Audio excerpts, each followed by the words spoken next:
రాధా మనోహర్ దాస్ చేస్తున్న వ్యాఖ్యలు మా మనోభావాలు దెబ్బతినేలా ఉన్నాయంటూ కూడా క్రిస్టియన్ సంఘాలు మండిపడుతున్న పరిస్థితి అని చెప్పొచ్చు. గతంలో కూడా అనేక సార్లు మేము కంప్లైంట్ ఇచ్చినప్పటికీ కూడా పోలీసులు మాత్రం పట్టించుకునే పరిస్థితి ఉంది అంటూ కూడా జోసెఫ్ ఆరోపిస్తున్న పరిస్థితి అని చెప్పొచ్చు. మరోసారి ఆయన పోలీస్ స్టేషన్లో మెట్లు కూడా ఎక్కడం జరిగింది. అసలు ఏం జరిగింది, ఆయన ఎందుకని రాధా మనోహర్ దాస్ మీద కంప్లైంట్ ఇచ్చారు అనే విషయాలు కూడా ఆయన అడిగి తెలుసుకునే ప్రయత్నం చేద్దాం. నమస్తే అండి. నమస్తే. అంటే మీరు గతంలో కూడా రాధా మనోహర్ దాస్ మీద కంప్లైంట్ ఇవ్వటం జరిగింది, ఇప్పుడు కూడా అదే పని మీద పోలీస్ స్టేషన్కి వెళ్ళటం జరిగింది. అసలు మీరు ఎందుకని రాధా మనోహర్ దాస్ మీద కంప్లైంట్ ఇచ్చారు? ఇప్పుడు ఆయన చేసే వ్యాఖ్యలు ఏదైతే ఉందో, స్టేట్మెంట్స్ ఎలా ఉందంటే భయంకరంగా ఉంది. ఇప్పుడు చాలామంది చేశారు, కానీ ఈయన వ్యాఖ్యలు ఏదైతే చేశారో చాలా వర్స్ట్గా ఉంది. ఎంత వర్స్ట్గా అంటే ఇప్పుడు క్రైస్తవులు కొలిచే యేసు ప్రభు ఆ విగ్రహాల పైన టాయిలెట్ గురించి పోయిండి అని చెప్పి ఒక స్టేట్మెంట్ ఇచ్చాడు. అది సబబేనా? సమర్థిస్తారా? సమర్థించలేరు ఎవరు. అంటే ఇతను ఇలా చెప్తే, ఇతను చెప్పిన తర్వాత ఇతరులు ఊరుకోరు, ఇతరులు కూడా స్టార్ట్ చేస్తారు. అంటే ఇతను చేసేది ఏది? ఇరు మతాల్లో చిచ్చు పెట్టడం. ఇతను కేవలం క్రిస్టియానిటీ టార్గెట్ కాదు, హిందువులను కూడా టార్గెట్ చేస్తాడు. ఎలా అంటే చాలా మటుకు ఇతను యూట్యూబ్ ఛానల్లో మీరు కనుక చూస్తే, ఇప్పుడు ఏదైనా స్టూడియోకి వచ్చిన తర్వాత కొన్ని బైట్స్ ఇస్తారు, ఇంటర్వ్యూ ఇస్తారు. ఇచ్చిన తర్వాత ఎవరికో ఒక అనామకుడికి ఫోన్ చేసి నీ దేవుడు ఇలా, నీ పుస్తకాల్లో ఇలా ఉంటుంది, నీ ఇది పనికిరాని పుస్తకం అని చెప్పి తిట్టడం జరుగుతుంది. తిడితే వాళ్ళు ఊరుకోరు కదా, ఖచ్చితంగా వాళ్ళు కూడా నీ మతం గురించి చెడుగా మాట్లాడతారు. అంటే నువ్వేం చేస్తున్నావు? ఇక్కడ ప్రమోట్ చేస్తున్నావు, ప్రేరేపిస్తున్నావు. నువ్వు ఏం చేస్తున్నావు? అక్కడ వాళ్ళని నువ్వే తిట్టేలాగా చేసి ఏం చేస్తున్నావు? అప్లోడ్ చేస్తున్నావు. అంటే నువ్వు చేసే పనిలేంది? కేవలం క్రిస్టియానిటీ టార్గెట్ కాదు, హిందువులను కూడా టార్గెట్ చేస్తున్నావు. ఇప్పుడు ఒక మీటింగ్లో ఇంటర్వ్యూలో అన్నాడు, దీనికి కేవలం కారణం హిందూగాన్లు బొందుగాన్లను తిట్టడం జరిగింది. అంటే నువ్వేం చేస్తున్నావు ఇక్కడ? నువ్వు కేవలం నీ స్థిమితం బాగలేదనుకుంటా, అందుకే నువ్వు పిచ్చి పిచ్చి వ్యాఖ్యలు, పిచ్చి పిచ్చి మాటలు, పిచ్చి పిచ్చి సమాధానాలు. ఇప్పుడు యేసు ప్రభు ఆయన ఎలా పుట్టాడో ఆయన జన్మాన్ని మార్చేశాడు. అంటే ఎవరికి పుట్టాడు, ఎక్కడ పుట్టాడు, ఆ మాటలు నేను చెప్పలేను. అంత డెరోగ్రేటివ్ స్టేట్మెంట్ వైరల్ అవుతున్న పరిస్థితి కూడా మనం చూడడం కూడా జరిగింది అనేక వీడియోలో. కొందరు ఏమందంటే ఆ పైచాచిక ఆనందం. ఇప్పుడు ఇతను చెప్పడము, కొందరు హర్షించడం, కొందరు దాన్ని రివోల్ట్ అయ్యి వాళ్ళకు కూడా కోపం వస్తుంది. ఇప్పుడు నువ్వు చెప్పిన మాత్రాన వాళ్ళు స్వీకరిస్తానని ఉండదు, వాళ్ళు కూడా విడుచుకోబడతారు. అక్కడ ఏమవుతుంది? నువ్వు పెట్టే చిచ్చు వల్ల ఇతరులు కూడా హిందూ మతాన్ని దూషించడం జరుగుతుంది. దీన్ని అరికట్టాలని చెప్పి ఇక్కడ ఆయన అనేక వ్యాఖ్యలు కూడా చేయడం జరిగింది. కాబట్టి ఎక్కడ మీ మనోభావాలు దెబ్బతిన్నాయంట? ప్రతి ఒక్కటి. ఇప్పుడు యేసుక్రీస్తు జన్మాన్ని కూడా మార్చేశాడు ఇతను. వాళ్ళ తల్లిని, మరియమ్మ తల్లిని, ఇప్పుడు యేసు ప్రభు తల్లి అంటే మనకు ఎలా తల్లియో ఆయన కూడా అలా తల్లి. ఆ తల్లిని ఎంత భయంకరంగా మాట్లాడంటే అసలు నేను మాట్లాడకూడదు, ఎవరు మాట్లాడడం కూడా. ఎవరికి పుట్టాడు, ఎక్కడ పుట్టాడు, ఎంతమందికి పుట్టాడు, అలా మాట్లాడడం జరిగింది. అదిగాక ఇతను, నేను మీకు కావాలంటే పంపిస్తాను ఇతను స్క్రీన్ షాట్స్. ఇంటర్వ్యూస్ తీసుకుంటాడు. ఇంటర్వ్యూస్ సమయంలో పుస్తకాలని, ఇప్పుడు రామాయణం రాసిన వాల్మీకి గారు ఉన్నారు, ఆయన గొప్ప రచయిత, ఆయన కూడా తిట్టిచ్చాడు ఇతను. ఎందుకంటే నువ్వు బైబిల్ని తిట్టావు, తిట్టగానే వాడు కూడా తిట్టాడు. ఏమని? వాల్మీకి తాగుబోతాడా అని చెప్పి. అంటే నువ్వేం చేస్తున్నావు? ఇరు మతాల్లో చిచ్చు పెడుతున్నావు.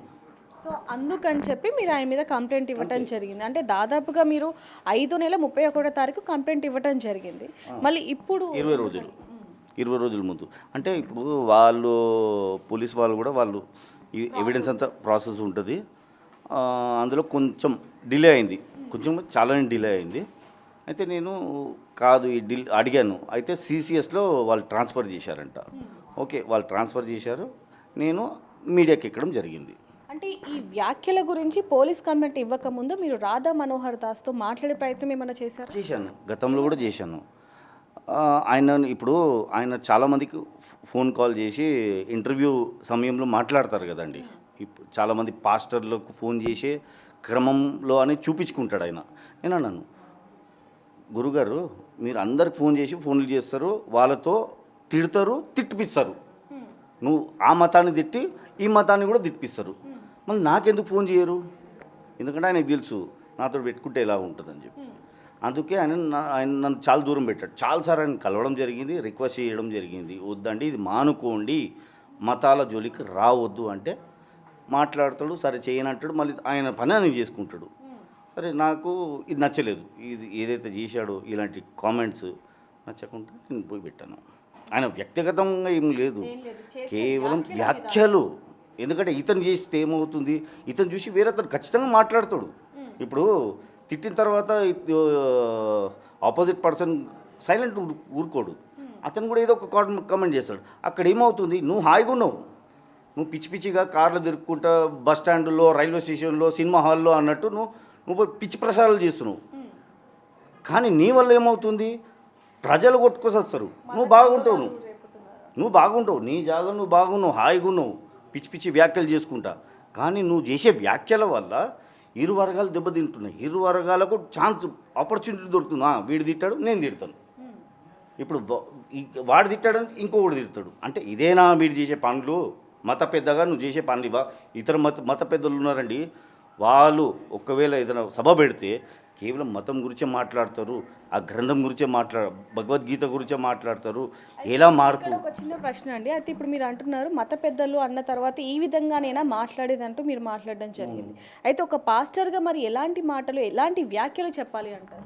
అదే అంటున్నాను, ఇక్కడ పాస్టర్ని సమర్థించే అవసరమే లేదు. ఇక్కడ ఈ పాస్టర్ కానివ్వండి, మత పెద్ద కానివ్వండి, ఎవడైనా సరే ఇతర మతాలను దూషిస్తే మాత్రం ఊరుకునే పరిస్థితి లేదు. అయితే ఇప్పుడు మీరు ఈ మాట అన్నారు కాబట్టి మామూలుగా చూసుకుంటే ఇప్పుడు రాధ మనోహర్ దాస్ గారు మిమ్మల్ని కించపరిచే వ్యాఖ్యలు చేశారని చెప్పి మీరు ఆయన మీద కంప్లైంట్ ఇవ్వడం జరిగింది. అలాగే కొద్ది రోజుల క్రితం షాలేం రాజా గారు కూడా కొన్ని వ్యాఖ్యలు చేయడం జరిగింది మల్లెపూల మీద. మరి ఆయన మీద కూడా కేసు పెట్టచ్చు అంటారు?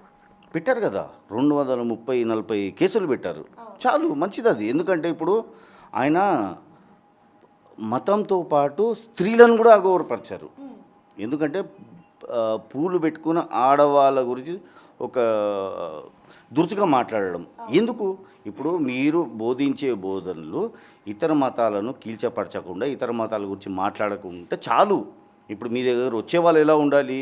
ఒకవేళ టంగ్ స్లిప్ అయినా సరే వీళ్ళు వాళ్ళని సరిదిద్దాలి, చప్పట్లు కొట్టడం కాదు, సరిదిద్దాలి. నువ్వు ఇతర మతం గురించి ఎందుకు మాట్లాడుతున్నావు? నేను నా మతం గురించి తెలుసుకోనికి వచ్చిన, అది హిందూ అయినా క్రిస్టియన్ ఎవరైనా సరే. ఇప్పుడు ఒక సభకు వచ్చినప్పుడు, ఒక మందిరానికి వచ్చినప్పుడు, ఒక ఆలయానికి వచ్చినప్పుడు నా మతం గురించే మాట్లాడాలి. ఇతర మతం క్రిస్టియన్గా మీరు ఇప్పుడు అది కరెక్ట్ కాదు అని చెప్పి మీరు ఇప్పుడు చెప్తున్నారు. కానీ కొంతమంది పాస్టర్లు మాత్రం కాదు, షాలేం రాజా గారు చెప్తున్నది వాస్తవమే అంటూ కూడా కొంతమంది మాట్లాడడం కూడా మనం చూడడం జరిగింది. మరి దాని గురించి మీరేమంటారు?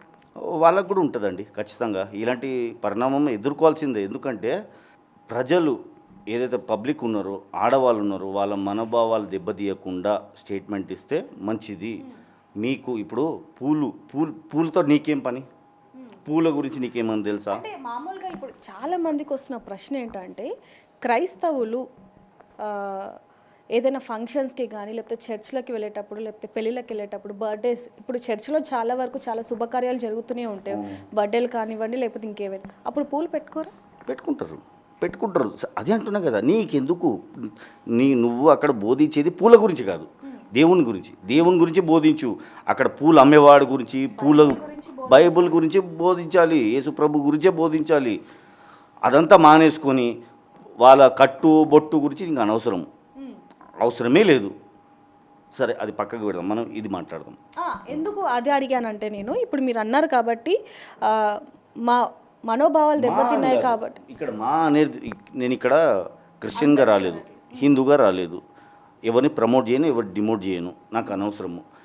ఏ మతంలో కానీ, ఏ మతస్థుడు కానీ అనుచిత వ్యాఖ్యలు చేయొద్దు, ఇరు మతాలని టార్గెట్ చేయొద్దు. వాళ్ళ మతం గురించే మాట్లాడుకోవాలి, వాళ్ళ మతం గురించే వాళ్ళు బోధించుకోవాలి. అంటే ఇప్పుడు మాత్రం చూసుకుంటే మీరు రాధా మనోహర్ దాస్ మీద మరి కంప్లైంట్ ఇవ్వటం జరిగింది. మరి ఆయన సైడ్ నుంచి ఎలాంటి రెస్పాన్స్ వచ్చింది ఇప్పుడు? నాకు అనవసరం అండి. ఎందుకంటే ఇప్పుడు ఆయన చేసిన వ్యాఖ్యలు మీరు సమర్థిస్తారా చెప్పండి. సమర్థించను, లేదు అవును మీరు నేను చేసింది కరెక్టా రాంగా అది మీరు చెప్తే బాగుంటుంది అంతే. అంటే ఇప్పుడు ఆయన సైడ్ నుంచి ఎలాంటి యాక్షన్ తీసుకోవాలి అంటారు? ఎందుకంటే మీరు ఇందాక చెప్పడం జరుగుతుంది మత కల్లోలాలు పెంచే ఆ విధంగా ఉన్నారు కాబట్టి ఇప్పుడు ఆయన మీద ఎలాంటి యాక్షన్ తీసుకుంటే ఇలాంటివి ఇంకా జరగకుండా ఉంటాయి అంటారు? ఇప్పుడు ఈయన చేసే వ్యాఖ్యలు ఏదైతుందో మళ్ళీ ఇతను రిపీట్ చేయకుండా మళ్ళీ చెప్పాను కదా రైల్వే స్టేషన్లో బస్ స్టాండ్లో సినిమా హాల్లో ఇతను పోయి ఈ ఏదైతే ఇతను బోధించే భగవద్గీత గురించి కానివ్వండి హిందుత్వం గురించి కానీ బోధించుకుంటే చాలు. వేరే బైబుల్లో ఏముంది, వేరే భగవంతుని గురించి ఇప్పుడు ఎండిపోయిన శవం అన్నాడు, గొర్రెలు అన్నాడు. ఏందది ఆయన అది పిలుపు అనేది ఊచ పదంగా మారిపోయింది. గొర్రెలు క్రైస్తవుడు అన్నాడు, నువ్వు అంటే గొర్రెలు గొర్రెలు అన్నాడు. గొర్రె పోటు ఎట్లుంటుంది తెలుసు కదా, ఇప్పుడు తెలుస్తుంది ఆయనకు. అంటే మామూలుగా గొర్రెలు అనేది మీ బైబిల్లోనే ఉంది కదా. ఉంటే నీకెందుకు, బైబిల్ ఉంది నీకెందుకు ఇప్పుడు నువ్వు గొర్రె అన్నావు, ఇప్పుడు వేరే ఏమని అంటాడు కదా, నువ్వేం చేస్తున్నావు, వాళ్ళకు అవకాశం ఇస్తున్నావు. ఆ అవకాశాలే వద్దు ఇక్కడ. బైబిల్ ఏదైనా ఉండే నీకెందుకు, భగవద్గీతలు ఏదైనా ఉండే నీకెందుకు అంతే. అంటే ఇప్పుడు ఆయన మీద మాత్రం మీరు కేసు పెట్టింది మత కల్లోలాలు పెంచే వ్యక్తిగా ఉన్నారు అని చెప్పి కేసు అంతే. ఇప్పుడు కేసు ఎందుకు తీసుకున్నారు? కేసు పెట్టడం కాదు, కేసు తీసుకున్నారు. ఎందుకు తీసుకున్నారు? ఇతను సమాజంకి చీడ పురుగు, అంటే కమ్యూనల్ రిఫ్ట్ క్రియేట్ చేసే మనిషి ఇతను. అందుకే వాళ్ళు కేసు తీసుకున్నారు. ఏదో కేసు పెడతారని తీసుకోలేరు వారు. ఈ కేసును పరిశీలించిన తర్వాతనే వాళ్ళు కేసు తీసుకున్నారు. మరి ఎలాంటి యాక్షన్ తీసుకోవాలి? మళ్ళీ ఇంకొకసారి ఇతను ఇలాంటి వ్యాఖ్యలు చేయొద్దు, ఇంకోసారి ఎలా అసలు ఇతర మతం గురించి మాట్లాడొద్దు, ఇతర గ్రంథాల గురించి కానివ్వండి, వాళ్ళ ఆచారాల గురించి కానివ్వండి, వాళ్ళు ఏ మతమైనా సరే నీకు అనవసరము, నువ్వు నీ మతం గురించే మాట్లాడు. నేను ఇందాక చెప్పాను, ఇస్కాన్లో చాలామంది ఉన్నారు. వాళ్ళు కనుక ఏదైనా డిబేట్కి వస్తే కానీ, ఏదైనా మీటింగ్ పెడితే కానీ, సభలు పెడితే కానీ అసలు వేరే మతం గురించే మాట్లాడారండి. ఎలా జీవించాలి, క్షమించాలి, ప్రేమించాలి అదే మాట్లాడాలి. ఇతను క్షమించడు, ప్రేమించడు. హిందువులనే ప్రేమించాడండి. ఇప్పుడు ఒక అతనికి ఫోన్ చేశాడు. ఇతను ఫోన్ చేసి ఏమన్నాడు, మీ గ్రంథాల్లో ఇలా ఉంది, మీ గ్రంథాలు బూతు గ్రంథాలు అని చెప్తే అతను కూడా చెప్పాను కదా. అంటే నువ్వు ఏం ప్రమోట్ చేస్తున్నావు ఇక్కడ? అక్కడ హేట్రెడ్ ప్రమోట్ చేస్తున్నావు, ద్వేషం అనేది పెంచుతున్నావు నువ్వు. ఇప్పుడు నీ వల్ల తెలియంది, ప్రజలు తెలియంది, నీ వల్ల కొన్ని పనికిరాంది తెలుసుకునే దౌర్భాగ్యం నువ్వు కలుగజేస్తున్నావు. తెలియంది ప్రజలకు అసలు తెలియదు కొన్ని గ్రంథాల్లో ఏముంది, ఎలా ఉంది. అది ఇప్పుడు నా గ్రంథం నా ఇష్టం, మీ గ్రంథం మీ ఇష్టము, కానీ నీకు అనవసరం అది. నువ్వు దాన్ని ఆ గ్రంథాలని కీల్చపరచును. నువ్వు భగవద్గీతను కూడా కీల్చపరిచావు నువ్వు. ఇప్పుడు అతను ఇస్కాన్ నుంచి కూడా తరిమేశారు. ఎందుకు? ఎందుకంటే ఇలాంటి పిచ్చి పిచ్చి వ్యాఖ్యలు చేస్తున్నాడు. నువ్వు సభ పెడితే చాలు కేవలం క్రైస్తవ మతాన్ని కీల్చపరిచి అక్కడున్న జనాల్ని అల్లరించుస్తున్నావు. కనీసం వాళ్ళకైనా బుద్ధి ఉండాలి. అరే వద్దు, మనకు గురుగారు మీరు హిందువులు, మాకు హిందూ గురించే బోధించండి. వాళ్ళ పాపాన్ని వాళ్ళు పోతారు. ఎవరు ఏదైనా పాపం చేస్తే వాళ్ళు పోతారు. మనకు అనవసరం. మీరు మత పెద్దగా మాకు కేవలం భగవద్గీత గురించే బోధించండి, ఇతర మతాల గురించి మాట్లాడకండి. ఇతర పాస్టర్లు ఓకే, తప్పు చేశాడా, నీకు తప్పు అనిపించిందా, వాని పోయి చెడాపేడా వాయించు. ఇంకా తప్పు చేశాడా, వాని సమాజంలో ముందు పెట్టు. ఇంకా తప్పు చేశాడా, నరికేవాని. అవునా కదా? నీకు తప్పు అనిపిస్తే వాని చెడపడా వాయించు. నీకు తప్పు అనిపిస్తే, ఇంకా తప్పు చేశాడు అనిపిస్తే, నీకు ఇంకా తప్పు చేశాడు అనిపిస్తే వాని ప్రజల ముందు తెచ్చి చెప్పుతోడు కొట్టు. ఇంకా తప్పు చేశాడు అనిపించిందంటే అప్పుడు వాని నరకేయి కావాలంటే. అది చేయాలి నువ్వు. ఒక మత పెద్దగా నువ్వు తీసుకునే బాధ్యత ఇలా ఉండాలి. అంతేగాని ఇరు వర్గాల్లో చిచ్చు పెట్టి నేను హాయిగా కూర్చుంటా, ఆ పిచ్చి పాటలు, కొన్ని పిచ్చి పాటలు కూడా ఉంది. ఇంకొకటి ఏంటంటే మా చర్చిల్లో క్రిస్టియానిటీలో నన్స్ ఉంటారు. నన్స్ అంటే ఎవరు? వాళ్ళు దేవునికి అంకితం అయిపోతారు, బ్రహ్మకుమారిలు ఎలా అలా. వాళ్ళ గురించి కూడా దురుచుగా మాట్లాడాడండి. నన్స్ వాళ్ళు వాళ్ళ జీవితాన్ని దేవునికి అంకితం చేశారు. దేవుడు అంటే ఎవరు? ప్రజలకు. ప్రజల సేవ, దేవుడి సేవ రెండు ఒకటే. మానవ సేవ, మాధవ సేవ. ప్రజలు అర్పించిన వాళ్ళని కూడా ఇతను వదులుతలేడు. వాళ్ళ గురించి ఎంత అసభ్యంగా మాట్లాడతారంటే నన్స్ గురించి, అది కూడా నాకు చాలా హర్ట్ అనిపించింది. అందుకే నేను ఈ చర్య తీసుకున్నాను.